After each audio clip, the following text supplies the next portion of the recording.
একটা বোন আমাকে খুব দুঃখের সাথে লিখেছে, দাদা আমার স্বামী আমাকে না চাইতে অনেক কিছু দিয়েছে, আমি না চাইলেও সে আমার জন্য দামি দামি গিফটও কিনে নিয়ে আসে, কিন্তু এই সব কিছু নিয়ে আমি খুশিতে থাকতে পারি না। আমি চাই সে আমার কাছে সারাদিন ব্যস্ততার পরে 10টা মিনিট বা শান্তিতে বসে গল্প করুক, আমি তার কোলে মাথা দিয়ে 10টা মিনিট ঘুমাতে চাই, কিন্তু আমার স্বামী আমার মনের কষ্ট আজও বুঝে উঠতে পারেনি। দেখো বোন, তোমার মতো কিন্তু কষ্টে হাজারো বোন আমাদের সমাজে আছে। মেয়েরা টাকা ভালোবাসে না, মেয়েরা চায় আপন মানুষটার থেকে একটুখানি সময়। আমরা পুরুষ মানুষরা বিয়ের আগে যতটা রোমান্টিকতা দেখায়, বিয়ের পরে কিন্তু তার থেকে অনেক বেশি সিরিয়াস হয়ে যায়। আমরা এটাই বলি, তোমার সঙ্গে ন্যাকাপনা করার মতো সময় আমার হাতে নেই, কারণ সংসারের দায় আমার কাঁধে আছে। সংসারে প্রত্যেকটা মানুষের মুখে খাবার তুলে দিতে আমি ব্যস্ত হয়ে পড়েছি, আমার কাছে সময় নেই বললেই চলে।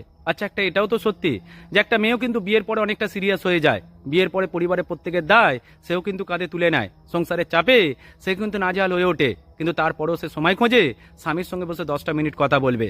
দেখো, টাকা পয়সা দিয়ে সংসার সুখের থাকে এটা সব সময়ের জন্য সত্যি নয়, বরং মনের মানুষটাকে 10টা মিনিট সময় দিলে সেই সংসারের সুখ কোনোদিন কমবে না। তাই টাকা পয়সা ইনকাম করতে গিয়ে কখনো মনের মানুষটাকে দূরে সরিয়ে ফেলো না, তাহলে একদিন টাকা পয়সার সঙ্গী হয়ে যাবে আর মনের মানুষটা দূরে চলে যাবে। বরং মনের মানুষটাকে সময় দাও, টাকা পয়সা কম থাকলেও ভালোবাসা বেঁচে থাকবে, এটাই সত্যি।